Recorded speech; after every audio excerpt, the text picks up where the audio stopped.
Então, olá, tudo bem? Seguimos a nossa jornada então pelo livro Adeus ao Trabalho, ensaios sobre as metamorfoses e o mundo do trabalho. Vamos nos encaminhando para o final, para os últimos vídeos. Aqui eu falo dos capítulos 7 e 8 da segunda parte, que tratam da prevalência da lógica do capital e mais adiante, então, da questão do mundo do trabalho e os sindicatos na reestruturação produtiva, impasses e desafios do novo sindicalismo brasileiro. Então vamos começar lá com a prevalência da lógica do capital.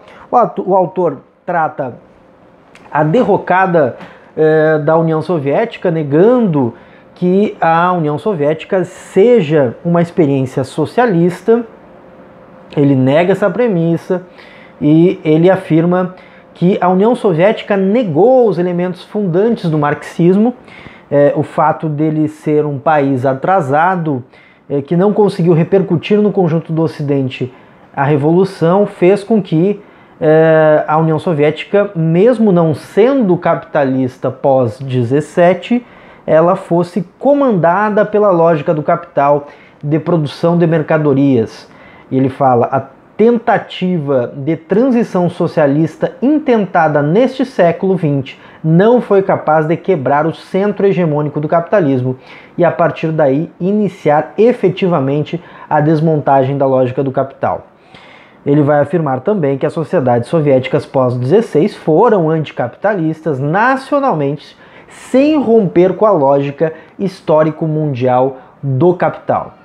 Ele vai dar 3 indicações. A partir daí, ele vai falar que do pós-89, com a queda do Muro de Berlim, ele repara uma grande crise do capital e a necessidade do surgimento de uma esquerda renovada, marxiana, anti-stalinista e que seja um contraponto à social-democracia. Ele fala também, segundo ponto, que a revolução social, a revolução socialista, ela terá que ser local e não local e não nacional, mas ela tem que ser globalizada. Terceiro ponto, o sujeito ontologicamente capaz de fazer essa revolução, de virar uma nova página na história, é a classe que vive do trabalho, a classe trabalhadora, ainda, novamente ele falando, ainda que heterogênea, mais complexificada e fragmentada. Esse é um ponto central da tese do Ricardo Antunes, que a classe que vive do trabalho é o sujeito ontologicamente capaz de fazer a revolução, ainda que esta classe seja heterogênea, complexificada e fragmentada. Ele vai falar então das dimensões da crise contemporânea ou a nova desordem internacional. Eu havia falado antes que era o sindicalismo brasileiro, mas eu errei, desculpa, então eu vou seguir assim mesmo. Ele vai falar então dois parágrafos aqui que eu anotei, que é o capítulo 8º, então, dimensões da crise contemporânea ou da nova desordem internacional. Ele trata ainda dos significados da derrocada da União Soviética e do possível triunfo eterno do capitalismo, né? Colapsou 89 o regime soviético, o capitalismo teria um triunfo eterno. Ele questiona essas questões. Ele fala que o colapso de 89 não significou o fim do socialismo.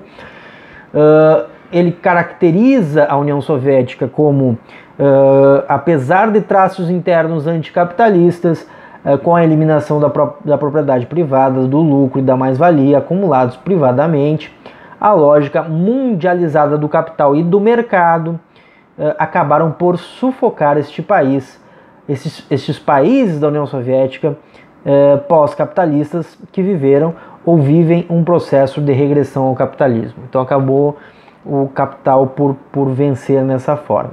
Para ele, o caso chinês seria semelhante a esse caso da União Soviética, e tudo isso não representa o fim do socialismo, mas sim uma transição que nunca se efetivou.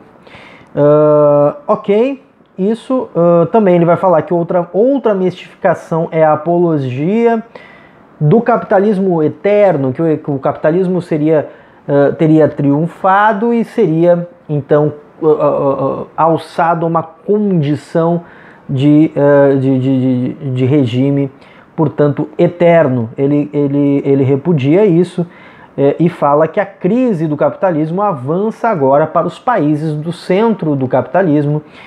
O que marca a próxima fase do capitalismo é que regiões inteiras estão caindo fora, perdendo em seu papel de regiões industriais, porque as indústrias foram derrotadas na concorrência dos mercados e já não podem levantar o capital monetário na corrida da produtividade. Portanto, países do centro também estariam sendo atingidos pela lógica destrutiva da crise do capitalismo. Apregoar a vitória do capitalismo dentro desse contexto seria um brutal exercício de manipulação. Ele advoga a necessidade da esquerda reviver-se, reinventar-se, e essa esquerda não poderia ser nem stalinista e nem social-democrática para levar a classe trabalhadora a uma revolução socialista. Essa é a ideia do Ricardo Antunes nesses 2 capítulos, portanto, onde ele vai tratar mais da questão do seu entendimento sobre a derrocada da União Soviética, ok? Próximos vídeos estão vindo, eu prometo me acertar melhor nos capítulos na próxima vez. Vamos lá, até a próxima!